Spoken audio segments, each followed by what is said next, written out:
Organizers, we're going to start. We're not getting the cue. So for those of you who know, welcome. You are one of the last panels at 5 o'clock, and we're going to talk about Kazakhstan and private equity and why Kazakhstan is interesting now. What is the pivot of understanding in terms of investment, and why should we be interested in Kazakhstan?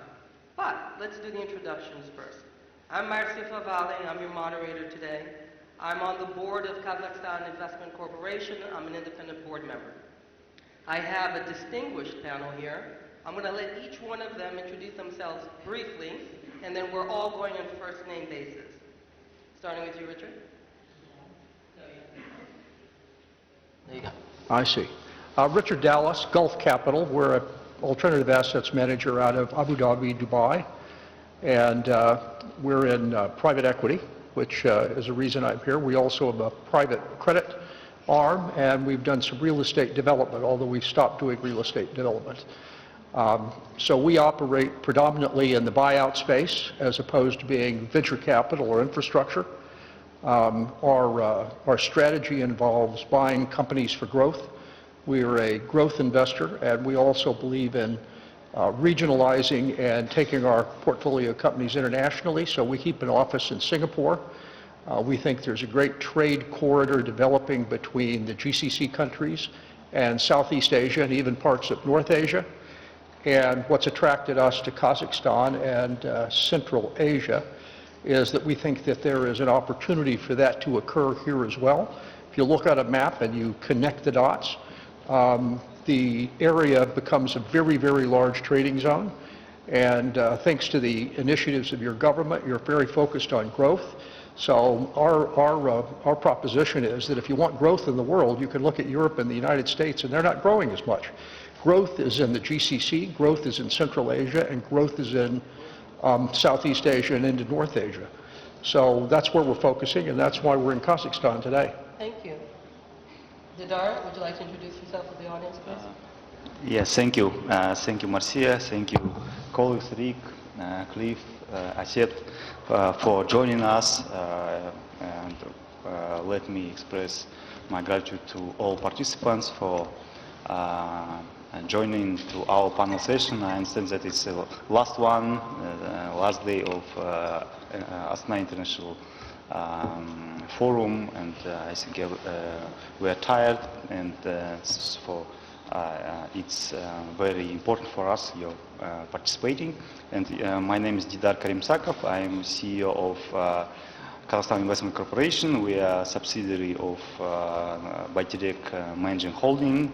We are a private equity arm of Bayterek, and as of today, we invest in about 20 private equity and venture capital funds, and deployed about up to almost 300 billion tenge.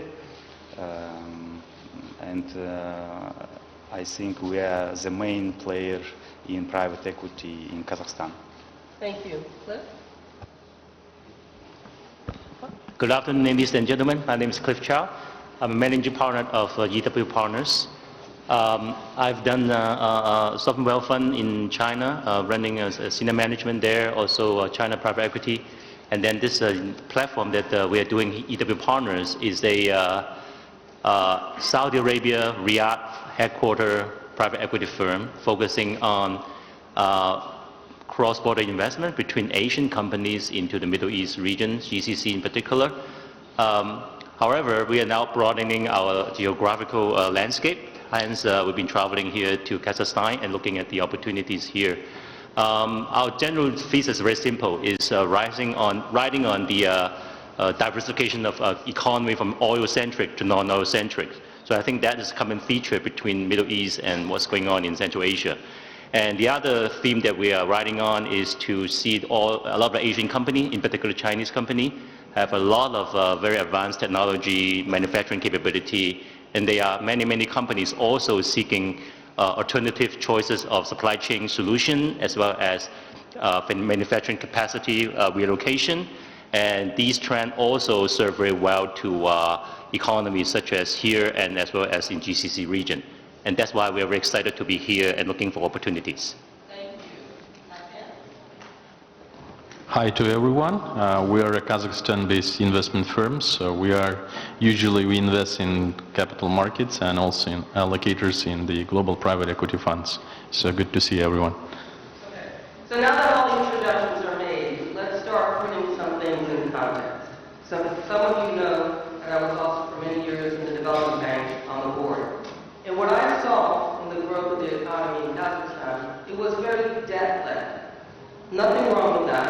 Long-term debt going into economic diversification to help GDP growth. That's fantastic. And that was a role, and is a role, of the development bank of Kazakhstan. But for those that understand what President Tokayev wants to do, which is increase GDP, but a sustainable increase in GDP that comes with structural change, you have to change the mindsets and the capital structures of companies. And sometimes that's misunderstood in government policy. So long-term debt, fantastic, but actually making capital structure efficient is extremely important for economic growth. That means that you have to have a mindset change from government, which we're seeing through QIC. You have to have a mindset change from the actual shareholders in accepting capital and being even more responsible to shareholders that are not necessarily government. And you also have to have the ability in the country to allow for failure. You have to allow people to fail up from pre-seed, seed to strategic companies. This entire wave of transformation is happening together like a tidal wave in Kazakhstan. So the questions I'm going to ask, each one will answer. The opening question will be Didar, because he's representing Kazakhstan and QIC. But the framework of the question is not only why Kazakhstan and Central Asia. We talked about this ad nauseum. We want to talk about Kazakhstan within SEMIA, a larger landscape, especially with trade winds changing, especially with global political change, especially with investment framework changes. That's what we're going to explore here. The questions I'm going to ask, each one of them are going to answer the same question in different nuances. But to begin with, one of the first things, as an investor as well, what we look for is de-risking risk. So talk to me a little bit in our audience about how national institutions, so QIC and PK, how they work together to help investors come into the country and de-risk. But not only look at the domestic market, but look at champions in Kazakhstan that can grow outside of Kazakhstan towards the region, both central and SEMIA, and become a known infrastructure of product and investment in the ecosystem of the emerging markets. Thank you, Marcia, for the question. Yes, I think as a quasi-state agency or government-owned institution, Kazakhstan Investment Corporation has a crucial role in enhancing our development and our growth. And we do this in several ways. One of them is, of course, we have a co-investment, and we are working with FDIs as EBRD, ADB, IFC, Mubadala, and etc. And the second option is enhancing and developing our local GPs capacity, because during last 18 years we,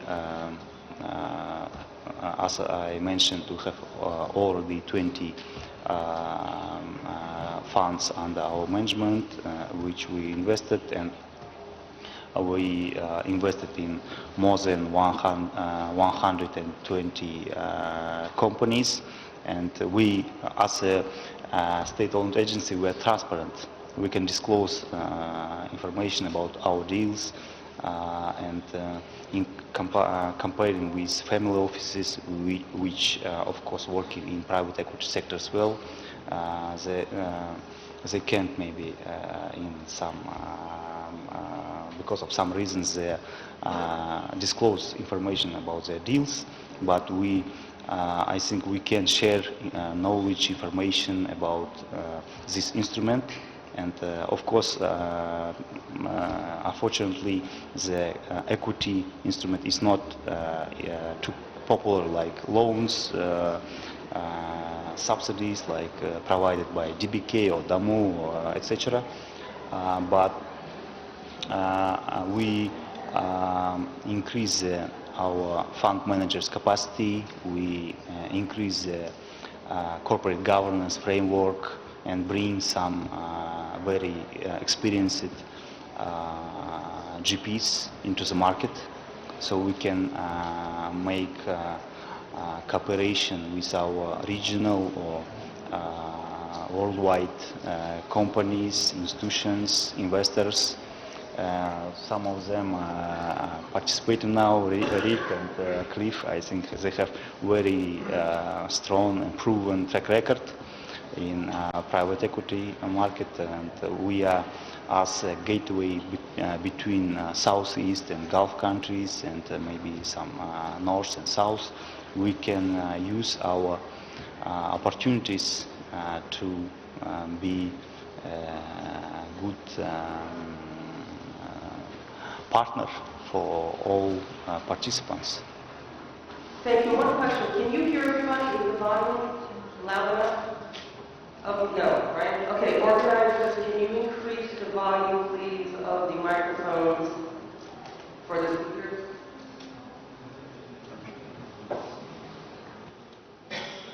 Organizer? Anybody? Can you do that? Okay. Can you hear me? I think it's much louder. Yeah, better. Okay, thank you. You can hear me, right? Okay, no problem. So one of the big things that is changing in QIC is that QIC has gone from a more passive conversation of being a limited partner, which means investing into another fund that manages money, typically outside of Kazakhstan, with some presence perhaps inside, is that we're changing the strategy so that we also groom the next generation of GPs in Kazakhstan who are Kazakh. So some of our subsidiaries like B Global is becoming a GP. They're going to be an active investor into the economy. This is a change in mindset, change in culture, which should be welcome and will help what the government is trying to achieve, because we want to have GPs that are ours. We also want to have co-GP opportunities where people here in the panel, so that we can cultivate the next generation of professional managers straight into the economy, which you can all understand is critical if you want to have sustainable economic growth. Okay? Good. So, thank you for that start. Now, the question for each of you, we're going to leave Asiya to the last, because you'll bring the local flavor to the question, right? What does Kazakhstan need to do to really establish itself as an transformational investment hub, not just for Central Asia, but also for SEMIA, as we talked about the Gulf, connecting markets. Get a compass, by the way, you go like this. 5 hours in an airplane, you connect 5 billion people from Kazakhstan. That's a very impactful market. So what can Kazakhstan do to be a transformable hub? I want to think about in a more sophisticated way. I want you to talk to me about what kind of regulations, cross-border advantages Kazakhstan has vis-a-vis their neighbors, the exit landscape, because we all know if you invest, you have to exit. You have to have a way to exit, otherwise, how do we make money? What innovations in funding could be interesting? Blending finance, convertible bonds, what kind of capital structure instruments would be interesting for investors? So when you think about how we transform Kazakhstan, we don't have to talk about rapid growth, we don't have to talk about non-abstract, we know this. Let's get more specific. What can we do to be even more attractive than we are for the greater investment base? Well, you start with the proposition that Kazakhstan has enormous natural advantages to be a hub and to be the center of the universe here. It's a large country. It's extremely wealthy in terms of natural resources. It has a carbon-based income stream that facilitates transformation. And it's done some amazing things already. I come from Dubai. We have the Dubai DIFC. You now have the AIFC. And it's a great place, it's a building, et cetera. But when you think about the ecosystem that it's created, it has laws that people recognize from abroad, England. It has a tax regime. It has regulatory governance so that people have the faith that there is a regulator there. It's not the wild, wild west. You have developmental institutions like BIDirect doing guarantees. You have the debt institutions, which you know very well, having been involved with them for a number of years. So you develop that entire eco-structure that makes everybody comfortable, that then allows you to exploit the natural advantages you have. And if you look at Kazakhstan, it's really at the crossroads between Asia. We see it as connected to the GCC, to the Middle East, and it's also connected to Europe in a great way. So I was struck this morning listening to Ms. Maloney, and it turns out that, maybe it was the commentator, but Italy is the largest trading partner of Kazakhstan in the EU. And I went and looked it up. It's like a $17 billion number, and it's created by a number of natural advantages that causes that to occur. You've not only got their petroleum company invested here, but Italy is a center for two things that are important to Kazakhstan today. One is agriculture. It is an innovator in agricultural techniques, and that has direct applicability. And northern Italy, people don't really focus on it that much, is a huge industrial complex. It's maybe third after Germany and France in terms of machine tooling, et cetera, et cetera. So specialty manufacturing is an area here that everybody wants to emphasize. So you have natural affinities. And that's a gateway for Kazakhstan to expand itself and become a hub into Europe, take advantage of the gateway programs, what the European Development Bank will bring. You've got the UN Development Program. So they can help you organize matching funds that bring amplification so that the government doesn't have to do it all itself. And once you get that ecosystem fired up, it's pretty self-sustaining. So I think if you look at where Kazakhstan sits in the world, it's really the crossroads. And what you simply need to do is mobilize the resources to make people comfortable, and that will come over time. So I think we're just at one of the questions you would put in that multiple question format, you'd be thrown out in court. Too many questions. Is that you don't have a maturing PE system here. You have it at takeoff. This is launch. This is at the beginning of the J curve here. So it's a wonderful opportunity for Kazakhstan, and you have an enlightened government that is focused on bringing FDI into the region, and I'm sure it will do what it needs to do as it transforms itself. One of the things that investors will always come back, and thank you for that, Richard, is the fact that since we are taking off in that there's not a lot of success stories in terms of exits. So one of the things that need to be managed are exit strategies. But with the AIX and AIFB, it helps with the ability to the future to see some IPOs in the future or strategic sales. These are the mechanisms of closing your valuations, which all investors look to. So as we start building this equity market, we will look to, as investors, to see some of these exit strategies being put in place. So Cliff, I would love for you to pick up on that question as well. Of course. I would like to address, Matthew, your question in 3 points. One is picking up two things you mentioned. First is the building a more 3D multi-tier capital structure for enterprises here. The second point I would talk about is de-risk, and for investor risk is very important. And the third point I would talk about is foreign. So coming to the first point, in terms of multi-tier of capital construction, definitely need to take place. Many economy at the early stage, I think you already mentioned, is using debt, using bank financing. China has gone through a very similar situation. Bank industry is very, very developed. The big four banks, so-called, dominate the entire banking industry. Not until maybe about a decade ago, they started to have this PEVC ecosystem. So everything starts from bank. Bank is the oldest industry in the industry. But of course, bank cannot solve all the problems. Bank is deemed to be very conservative. So we need capital that are more risk-taking in multi-layer. So that's why we have pre-VC, seed, VC, PE, buyout, and all that. So building such a capital structure is very important, fostering the market participants with a friendly environment, policy, so on and so forth. But also equally important are enterprises, business owners' mindset. So again, if I take China as an example, many entrepreneurs are reluctant, in fact, to raise capital in the good old days. Nowadays, they're very reluctant to receive buyout. There's a lot of buyout happening in America, but in China, very little buyout. So that means that even the industry has developed for 15 years, they're still very, very immature compared to the United States standards. So for Kazakhstan, maybe it's an early stage on developing such a multi-layer capital structure, but obviously it can take lessons from developed market and will shorten the curve, hopefully. So that's point number one.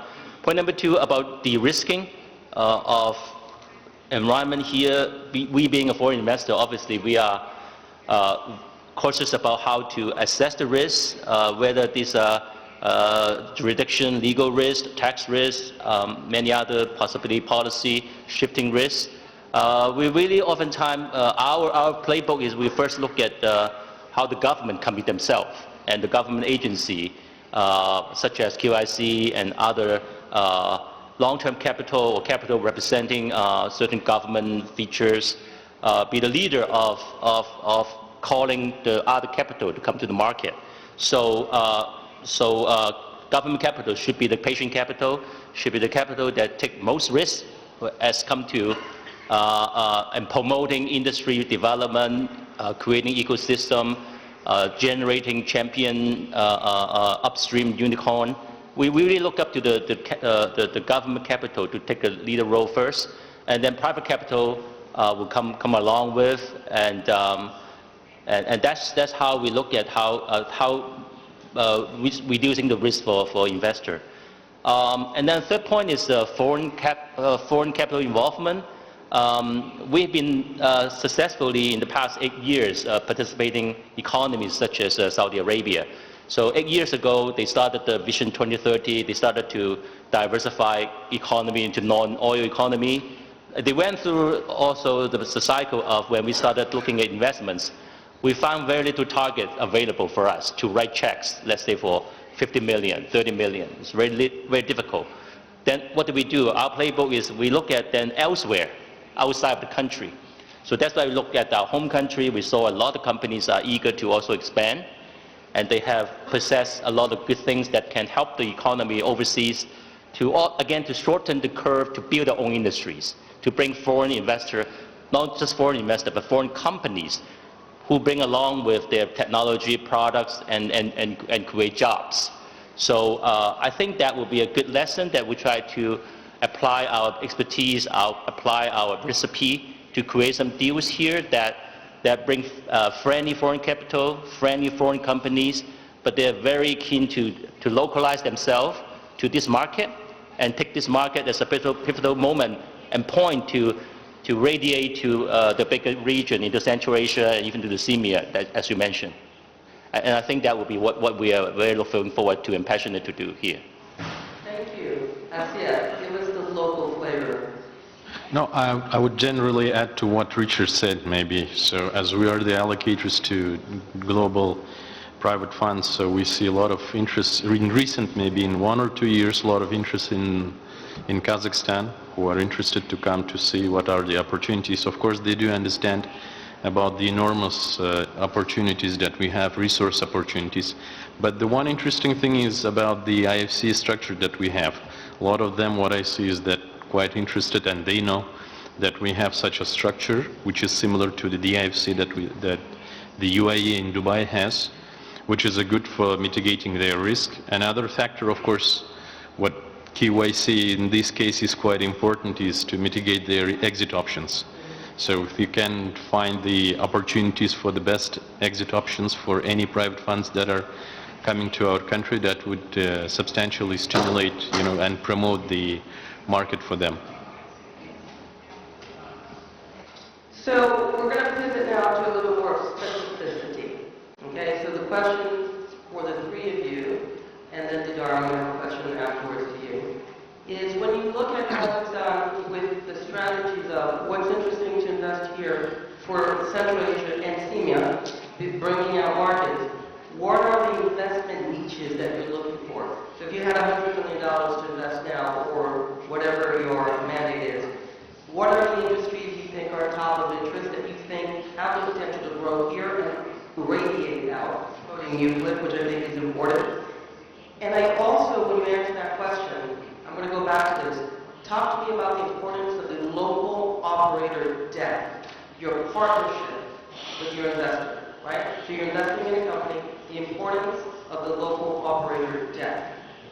Because cultivating private equity is both teaching from above and investing from on top. You want to?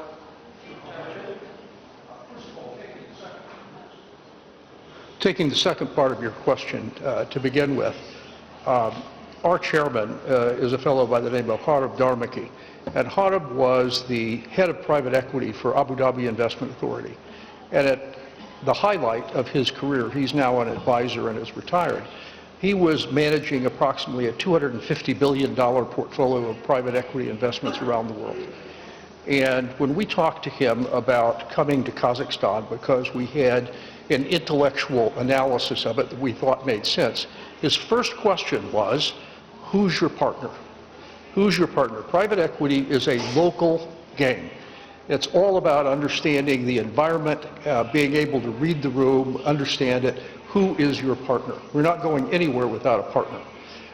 And I think that's absolutely true. And it dovetails with what you were talking about, which is having GPs, having the institutions here be GPs, not just passive LPs.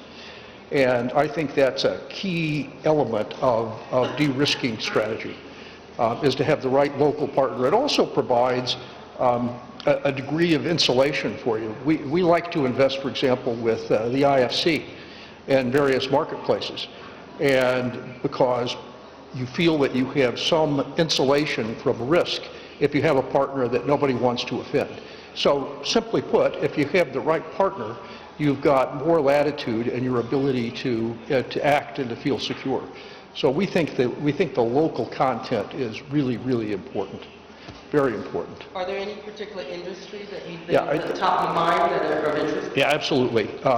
We're just at the beginning of our journey here, so it's a little preliminary, but I think you have to start with the fact that Kazakhstan is the middle road coming from China east-west. And so much revolves around that, this Caspian corridor, this Caspian international route, the middle road. If you think about that, it's extraordinary, the number of borders and where the trade moves. It gives you an incredible opportunity in logistics. I had the privilege of attending the Eurasian Development Bank Abu Dhabi Day about 3 months ago, and there was an absolutely extraordinary number put on the table by their economists there that said this is how much, and I'm going to get this wrong, maybe it's not just Kazakhstan, maybe it's Central Asia, $7 billion a year of trade is left on the table because of logistics inefficiencies. Now, we don't know enough yet where the niches are, and certainly we're not going to run a dry port for what we do. But you have to start thinking through about what all the modalities of that are, whether it's managing ocean-going containers, whether it's specialty shipping that moves pharmaceuticals that require special handling. I don't know that you want to be in the great mass of moving ambient goods, but I think there's probably a huge amount of opportunity around logistics. I think agriculture. is another huge area for Kazakhstan. I heard somebody on the first day of the plenary session suggest that Kazakhstan had enough square arable land, square acreage of arable land, to feed 1 billion people. Stop and think about that for a minute. We're talking about 1/8, 1/9 of the world's population. It's a massive grain producer. And I look at agriculture, there's so much agri-tech going on around the world in terms of the ability to enhance production, bring new techniques to it that make it more sustainable. I think there's just a huge opportunity here. And I don't know enough about the industry, but the value-added chain. You're producing wheat. What do you do with that wheat? You should have pasta companies. You should have flour companies. You should have bakeries. You should have people who are doing frozen dough. I mean, there's all sorts of permeations. And one of the nice things about private equity is people like us come in and they start thinking about it. And you need people who are incentivized to think about how do you do that. And I think maybe it was Cliff who said one of the other strategies is if you don't see it here, you bring it in. You find a company from abroad and you bring it here to fill a gap.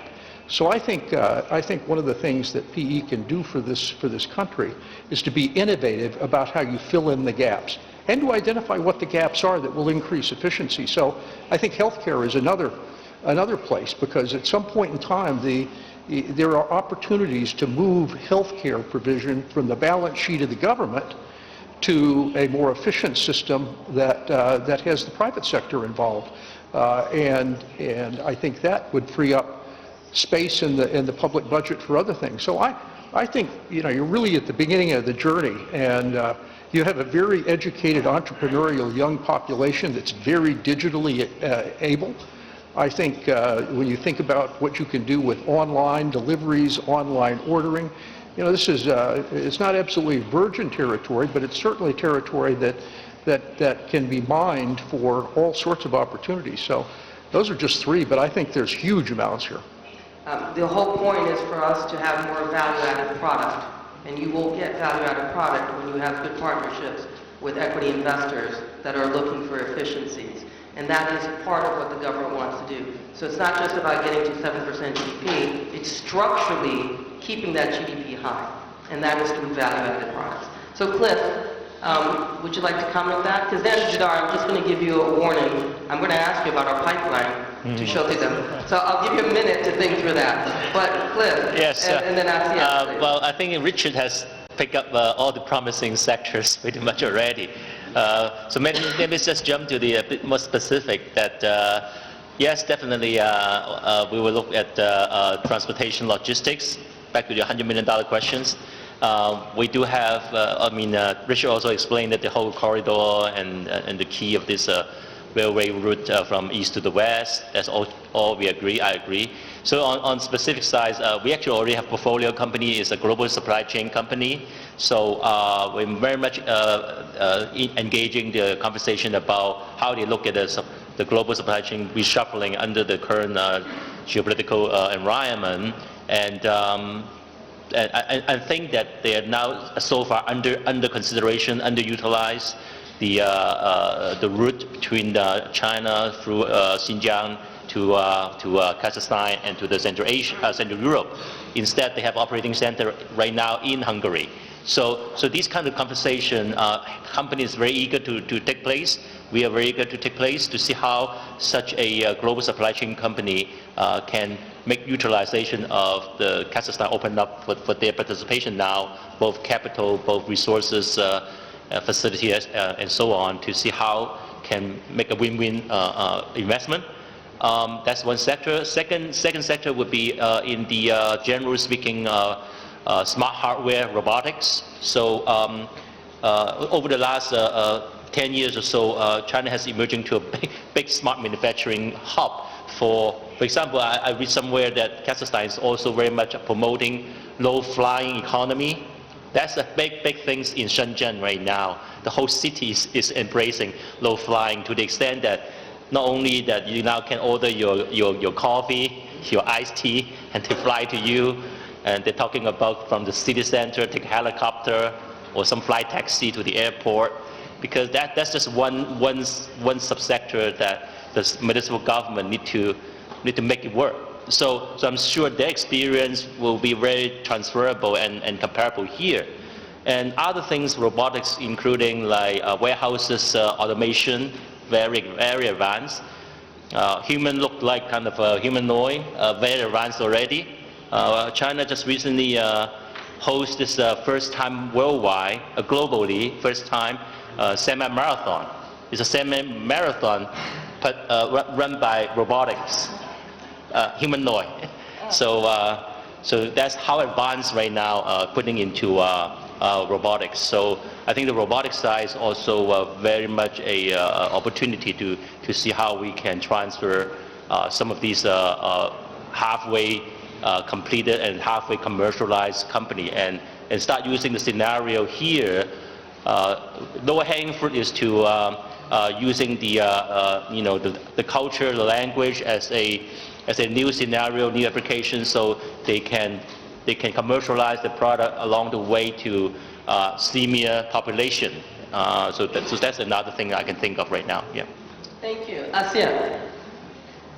Yeah, so to add to what you already, Cliff and Richard covered everything, but definitely that we would be, as our fund would be definitely interested in looking for the logistics, which is an area of substantial potential to grow agriculture, of course, definitely. But those two areas that require substantial capital expenses, capital investments, where without government support it's absolutely hard to, promote or invest in any way.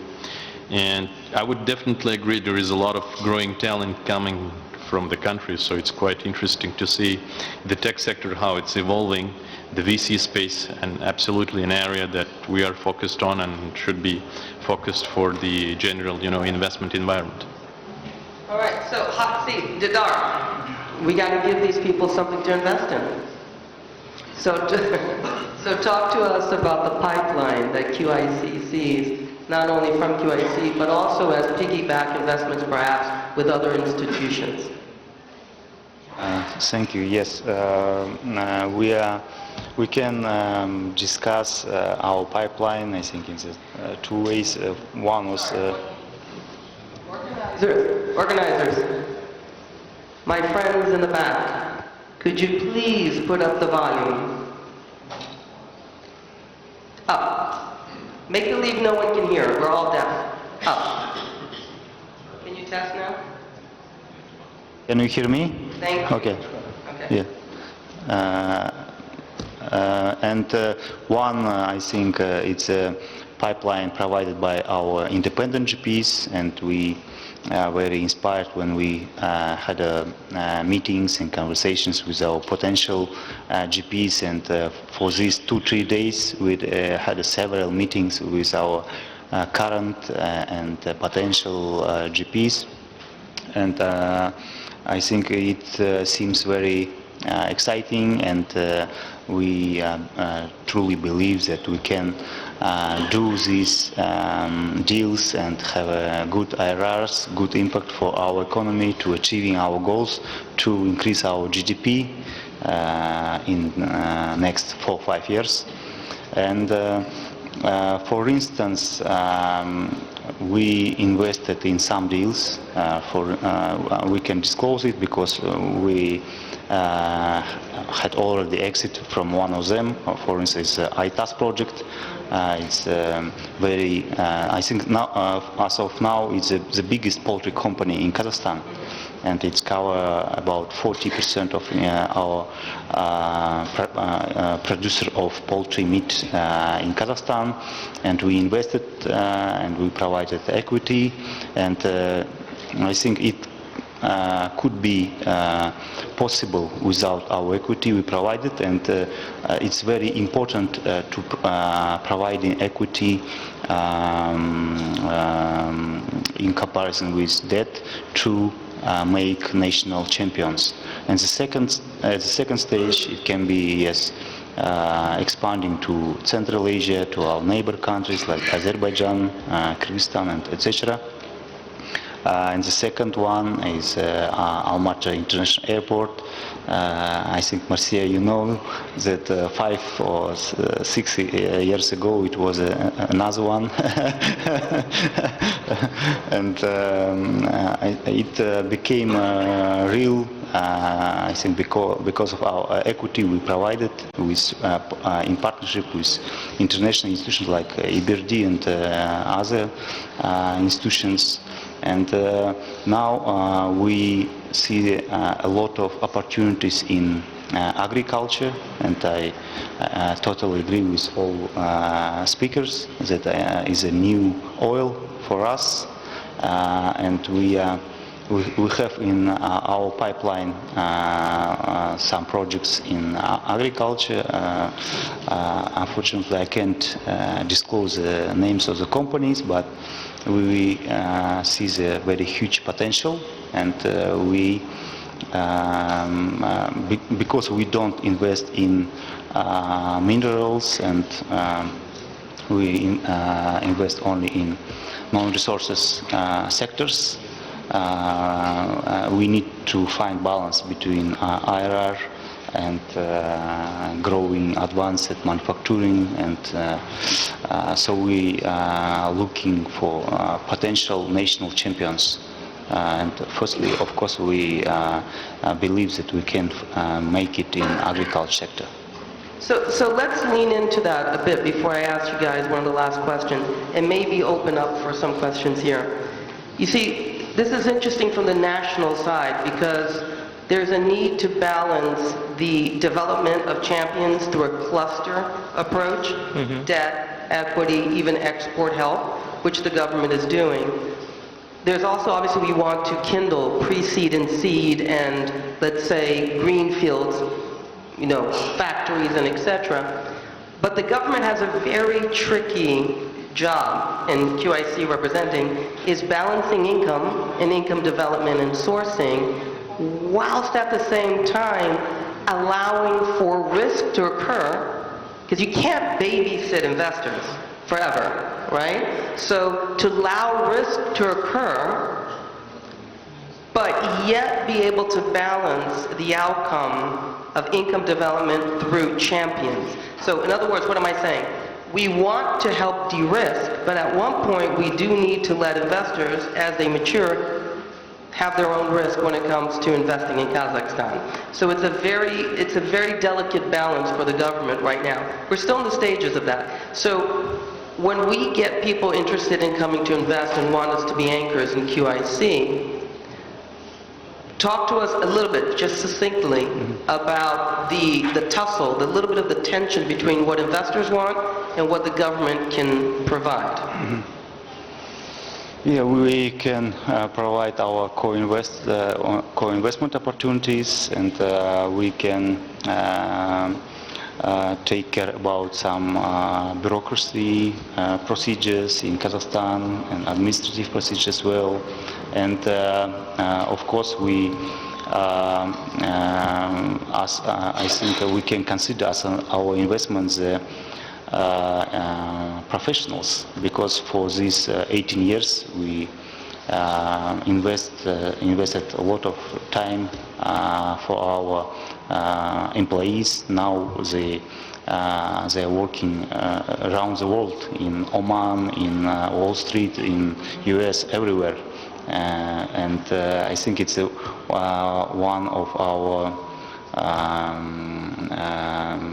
good edges we can show to our partners, and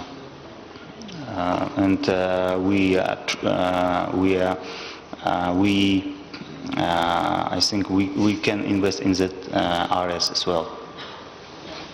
All right, back to our panel of guests. So all of you are interested in investing in Kazakhstan, so thank you. And all of you have shown a dedication coming back here, exploring with us, and trying to get deals done. So let's be very specific. What does Kazakhstan need to do in the process of iterating interest into the country to actually dispersing money? What does Kazakhstan need to do to unlock more opportunity for expressive investment from your side into the country? What are some of the bottlenecks that we need to eliminate?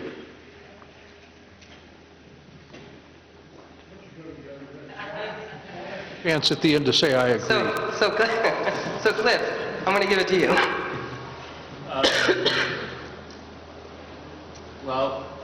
Many things, I guess. Oh, the microphone, please. Okay.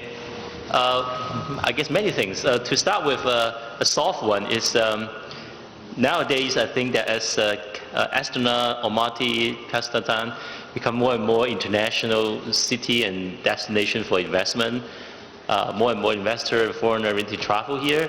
Just the flights to the international city, I think that is one thing can make it more easier for traveler to come. That would be very helpful.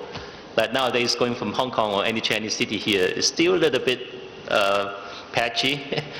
No direct flights. So that's a soft one. But back to the investment questions would be like, one is, for us, we are now looking at investment projects here. We're still very unfamiliar with the market. So we do hope that our LP can introduce us to different government entity, whether it's promotional entities or others. And for example, in any specific industry, we will probably need constituencies in this country be able to empower the potential projects, whether it's regulation, whether it's the license, or whether it actually is connecting to other players in the market that could be to work together, upstream, downstream. That we will look for not only a passive LP, but our LP can also provide such a guidance to make the project easier to adapt, to be localized. And I think the second point I would like to seek more support, that would be, we do look at and understand that many of the capital provider here, especially government-related provider, are seeking investor to bring also foreign capital into the country, bring projects into the country, and oftentimes that will come along with capital plus some condition. Without mentioning too much specific, but I think that we have experience with working with other countries to bring foreign capital into the country, and oftentimes this foreign capital come in very different ways, shape, or forms, and could be pure equity, could be co-investment, could be these companies bring hard asset to the country and borrow against it. All this will make these companies that don't exist before the project now exist in the country, and their establishment and the expansion all the next 10 years and many years to come consider FDI to the country, to the host country. So and to that end, I think that we are seeking a broader understanding of how foreign investor can bring benefit to a country like Kazakhstan, and would like to share more experience going forward with our cases in other countries. Yeah. Thank you. Well, the whole point of this conference is connecting minds, right, and shaping the future. So I loved your comments. Asiya, you're going to be last now, Richard. So Asiya.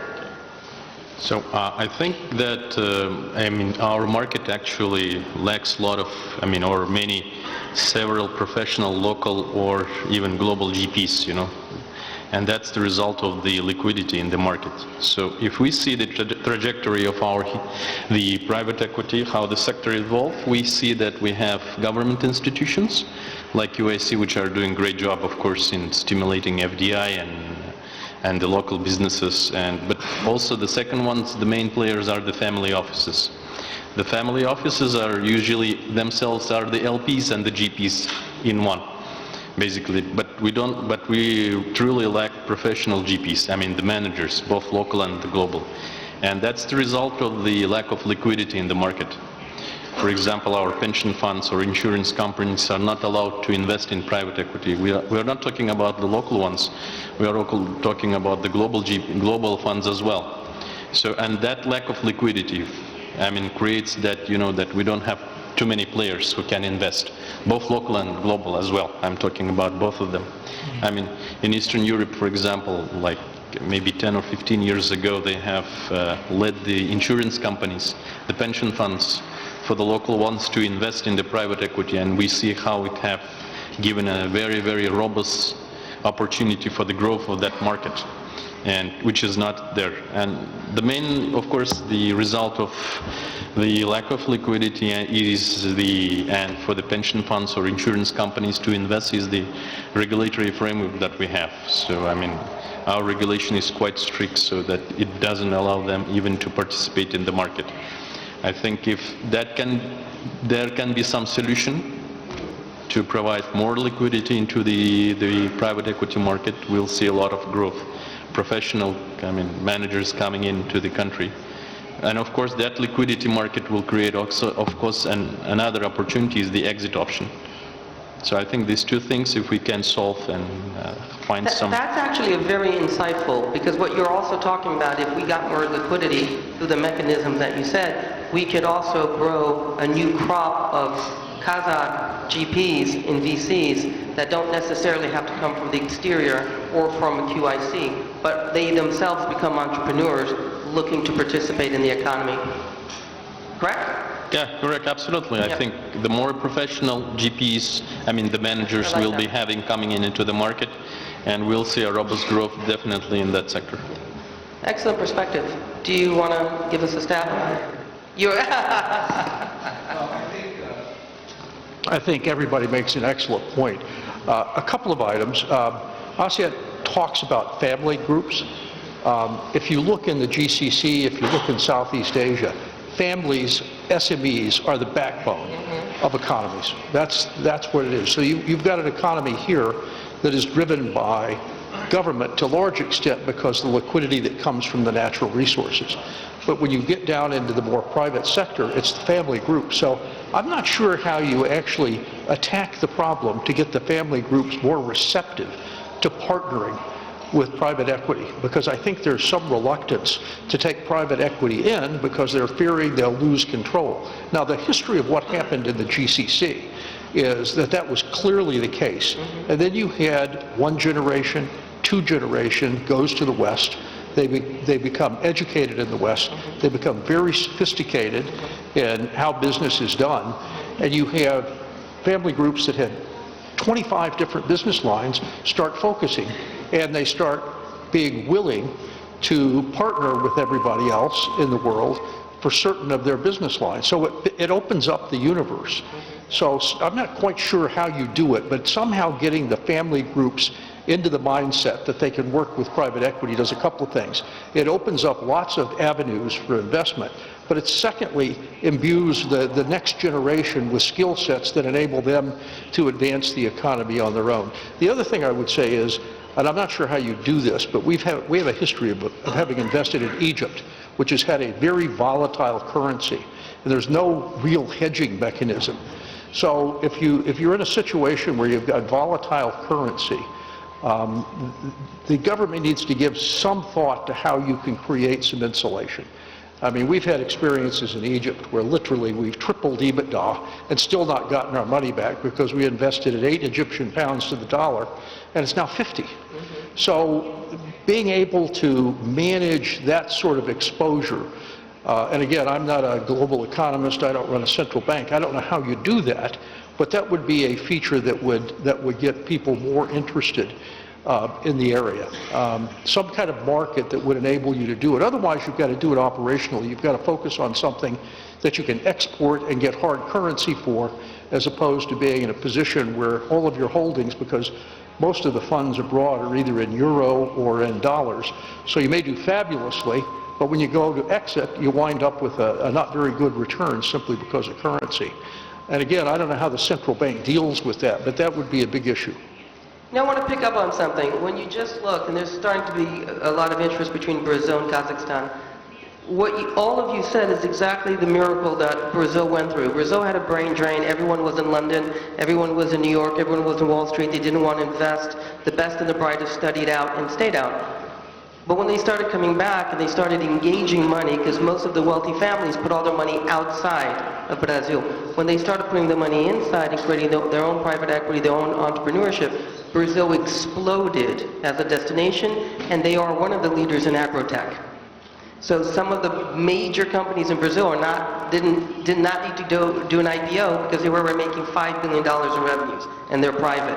They're doing IPOs now just because they want to monetize. So we see that cycle when you engage private wealth internally that have the local operator knowledge, they become partner. It does explode economic growth, sustainably.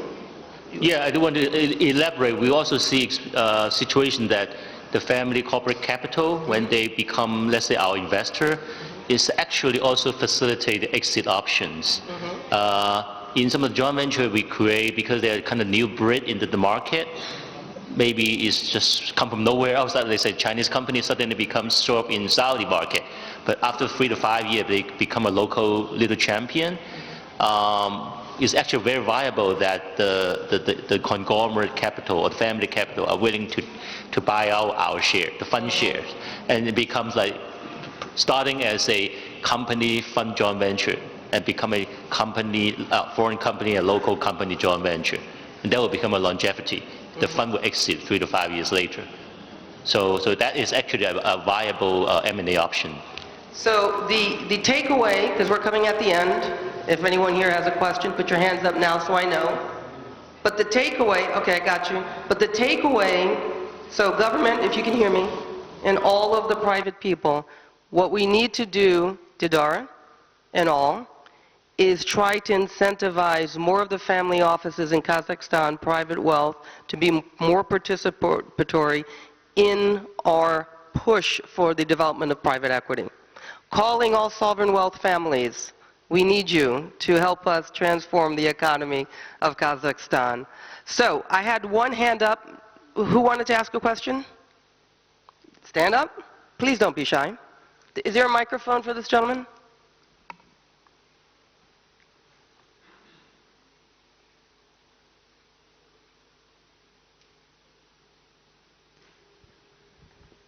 Hi, my name is Sapar. I represent International Green Technology Center here in Astana. We're a subsidiary of Ministry of Ecology. And probably this question goes to Mr. Didar.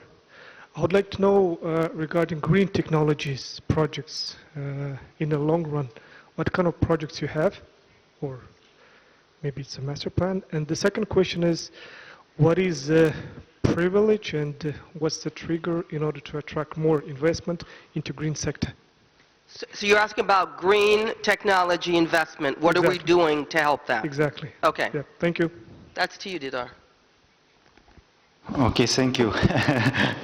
I used to work in ICTIC, I think 2-3 months ago, and yes, we have in our pipeline green projects, especially in renewable energy.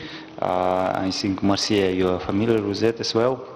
And we, under our ESG strategy, we need to invest some portion of our investment to green projects, and we have ESG expertise for our projects in our pipeline as well. So we permanently increasing our capacity and our approaches and in that field. And about the opportunities in green sector, I think we need to, it's just my personal opinion, we need to manage our strategy on the government level and the investment strategy maybe for some key institutions to match the goals under our strategic documents to decrease our carbon capture and other measures and invest maybe more or less. We need to decide. So I think it's the key point. And be more active. There's so many opportunities from companies that are state-owned to plant trees, have carbon credits. We did the first IRAC trade that you know in the AIFC, right? We have so many renewable energy companies. Why aren't we trading this more prolifically? Hello, we did the first one, right? You saw it. Why aren't we doing it for the region? So again, this is a clarion call, calling all people that want to get involved. The government should be more involved in helping the assets that we have, taking advantage of the carbon and the green tech revolution, because you can monetize it as well. You do good, and you also are able to monetize it. One more question? Yeah. Hello, everyone. What- I'm Anthony Chernik. Tell me, hon. Excuse. Okay, Sorry. and then, wait a minute, 1 second, and then there's a lady in the back. Give her a microphone, too. Yeah, Okay, sure. start, hon. Thank you. Thank you for a really insightful session. I'm Anthony Chernik. I represent one of the most licensed money managers team here in Astana International Financial Center. It's called Neo Markets. We have like a dozen of license on all about investments, all kinds of investment vehicles, brokerage license, etc. So my question would be quite specific maybe. If you are aware, there are some fractions between the regulations in terms of tax benefits. So Astana International Financial Center has is a common law jurisdiction, and we promise our LPs and potential clientele, investors, tax benefits, etc. But at the same time, our country regulation, like our tax governance, is Russian-speaking, of course, and Kazakh-speaking, and there are some fractions in terms of implementations of these tax benefits for potential investors in the country. If you are aware of these issues, maybe you could share if there is a what is the shape of things to come in terms of like plugging the gap and aligning the tax benefits, which is in the common law jurisdiction, AIFC, and the country tax regulations. You're talking about the harmonization of the AFC with the local. Indeed. Okay, Indeed. got it. I understand Thank now. you. Do you have a comment on that, or is that a takeaway? We're going to take that. First of all, thank you. I want to talk to you more about that. So you stand on the side when we finish, okay? We're chatting about that. That's a very good question. There was a lady in the back. Where is she? Could you stand up, please, love? Okay, tell me. What's your question? Hello, everyone. My name is Ayaru, and I'm an incoming student at Minerva University in San Francisco. And I have a couple of questions to Mr. Shaw, if that's correct. Yeah? Okay. So, from your perspective, what are the signs that PE landscape is maturing, or are there any signs of stagnation or structural barriers investors should watch?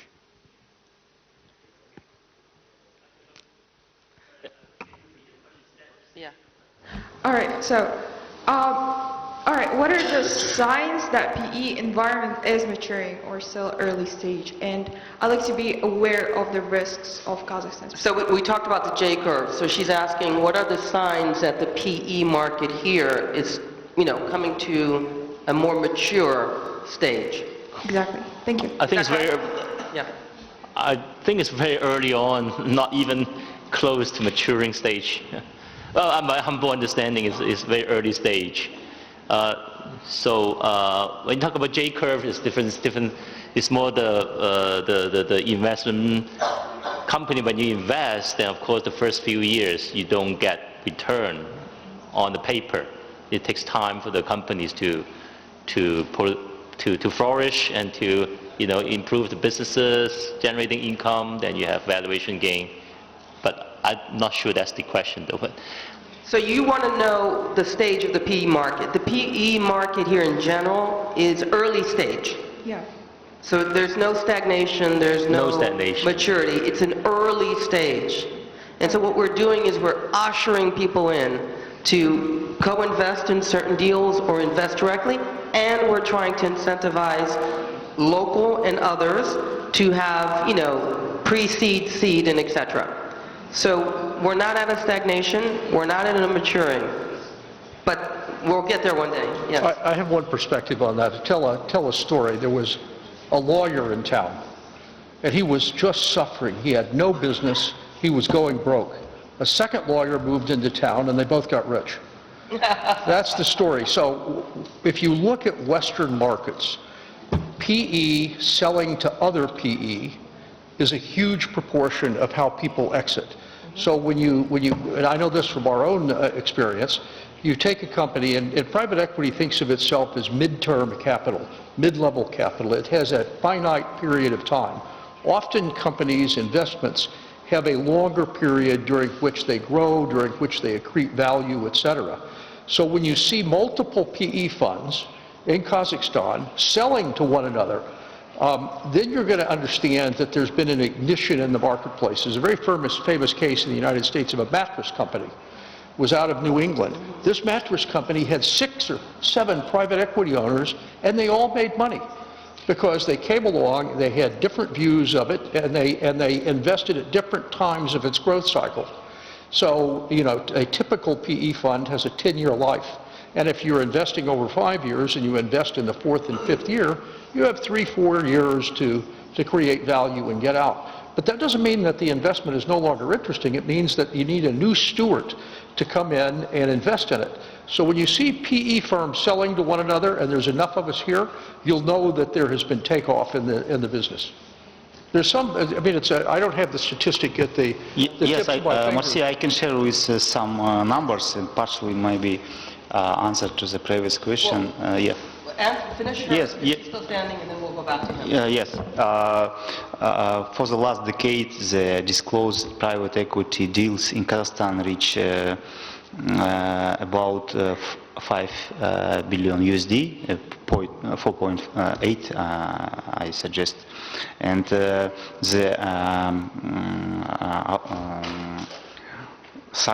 target size, it can be for the next 10 years up to 100 billion.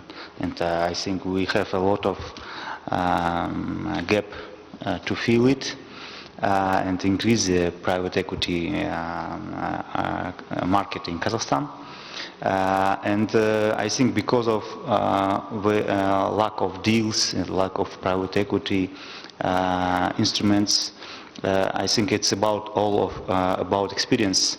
And as soon as we have more deals, more companies, more GPs, more funds in Kazakhstan, our tax authorities will face with more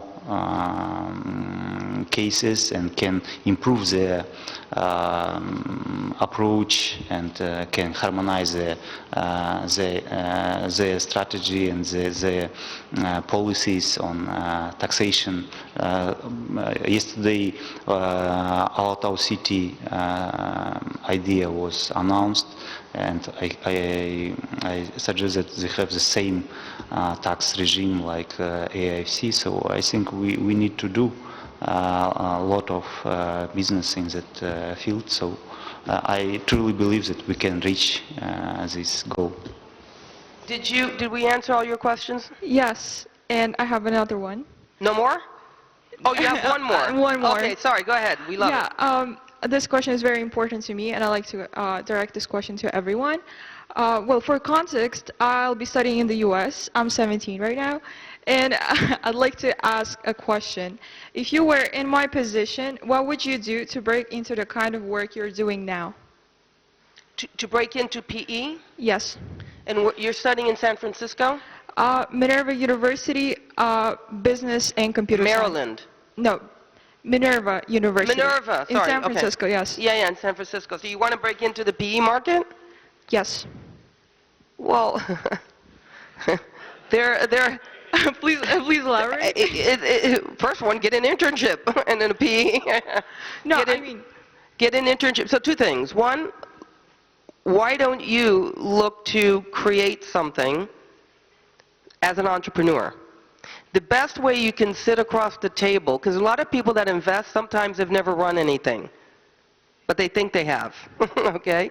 So speaking as an investor and an entrepreneur, one of the legs you will have is actually if you start to try to do something as an entrepreneur and you have an inside track of how to develop a product or a company, okay? Doesn't matter if it fails, fail up. You bring something to the table in addition to those that just come into private equity as an investor. So that's great, get an internship, I did that, right? Go to Wall Street, all that fun stuff, go to London, beautiful. But since you're in San Francisco, partner up with some of the startups there. Understand that tension of creation because that will give you a leg up. Everything else can be taught. You can't teach an entrepreneur. Either you're born or you're not. And if you have that kind of expertise, that could be very interesting when you're analyzing a company for a private equity firm. So I'm giving you something completely different in addition to than just getting an internship. Yes. Thank you so much. I would just like to say private equity business is actually a very challenging business. It's not sounds as glamorous as it is. And it's actually a very experienced business. That's why you have Richard is very, like me, all the gray hair or no hair. A lot of people really like that. So it's not easy, but not to say it's not good, but for entry level, usually you might want to go to other financial industry to start with. And then get yourself a little bit more experience, then consider private equity or VC. That would be my advice, instead of go straight to PE or VC. Yes. Okay. Thank you so much for your answer. Thank you for your questions. That was great. Hey, oh, there's a hand over here. Please stand up. I see your fingers. I don't see you. Okay. So, microphone, please.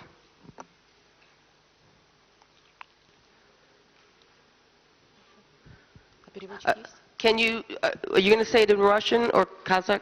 Can someone... Да, на русском. Да, пожалуйста. Can someone translate? Translator, can you hear the microphone? Yes, we can hear. Can you hear us? English? Пожалуйста. Help me out. Yeah, I don't think Кто будет переводить? Oh, you'll do it? Okay. We can translate for you, Marcia. Okay, go ahead. У меня вопрос. I have a question. My question is the continuation of the young girl's question. I am actually the representative of business sector. I came from the Jambul region. I work in agricultural area. Our company is a family company. We are a large company in Jambul area. We are one of top leaders in grains production, and we're in top 5. So that to understand, you know, in our farm we have 63,000 hectares of land. My question is the following. We are ready to start negotiations.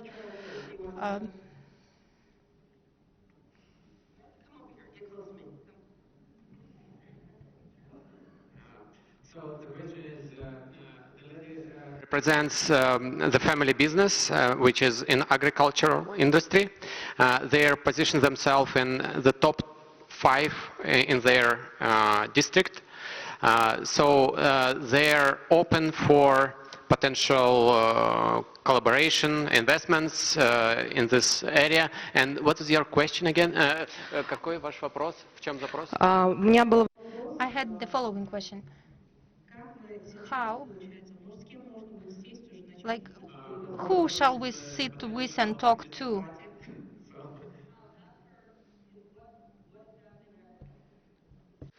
Какой вид агрокультур? Выращивание.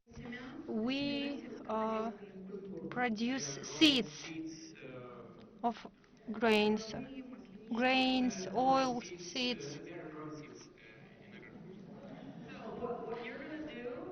First of all, congratulations on your on you coming out and making yourself evident. That's a good sign for someone that likes risk. So give her a round of applause. Give her a round of applause.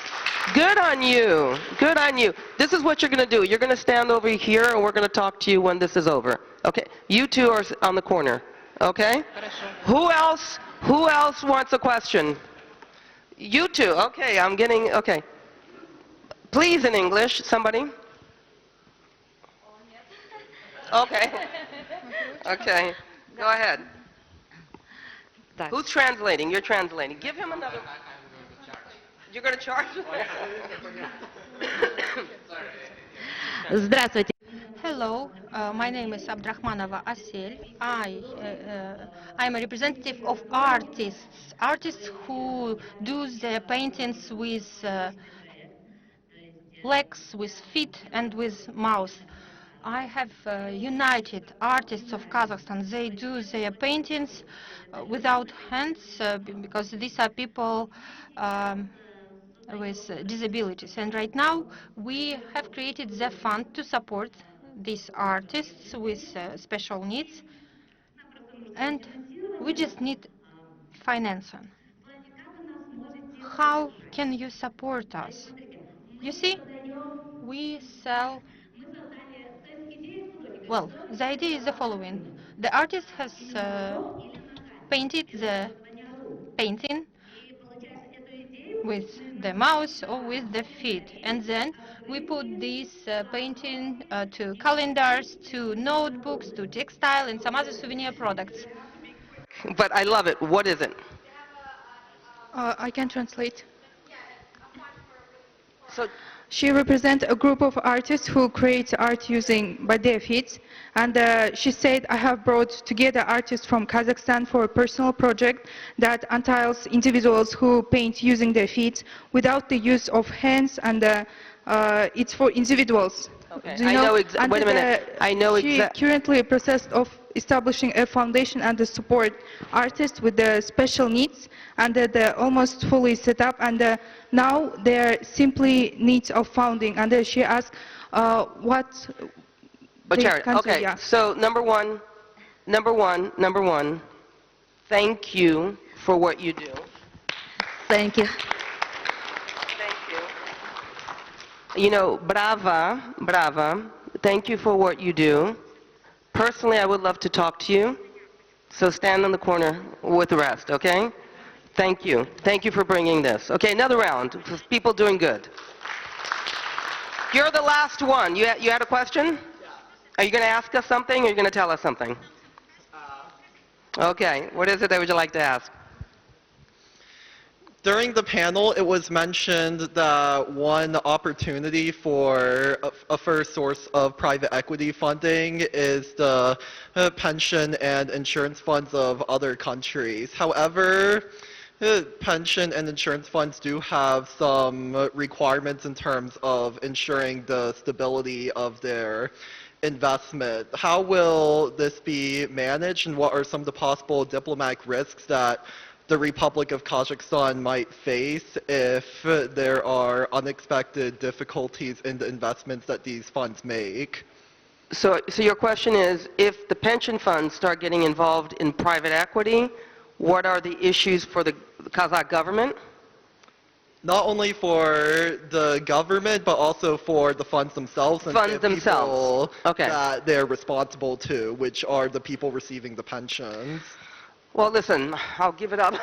But as you know, many different insurance companies and pension funds have percentages that they do allocate to private equity. Teachers Union, I can go California retirement, I can go on and on and on in the United States. The Canadian, God knows what, there's a long name. All of them get involved in private equity as a percentage of their assets allocated. This is not something new, okay? They may not be, depending on the curve, they may not be pre-seed and seed, they may not even be VC, but in that private equity curve, they do get involved in private equity. Okay? It's their job to run the diversification and know how much of that AUM they can actually put at risk against the liquidity requirements. That's everyday fund management as a former hedge fund manager and as a portfolio manager.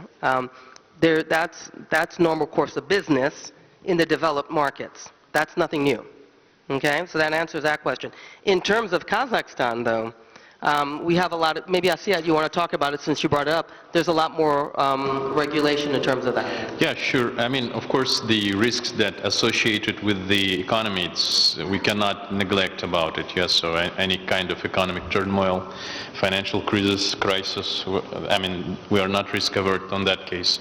However, in terms of the current situation is that the pension fund or even the insurance companies are not totally, not allowed to invest in private equity at all. So, as Marcia she said, they should be allowed maybe at certain percentage. Of course, we're not talking about, for example, investment in the GPs that are raising their first fund, so there should be some kind of a scale, like let's say that the fund is raising their third, fourth fund, and there is international, like the Moody's and Standard & Poor's that we have in the capital markets. We have also a certain like Preqin and different kind of ranking system that has for the private equities. So using that methodology, so there are a lot of opportunities or a lot of like options that you can start looking at the risk sentiment basically in the private equity. But definitely yes.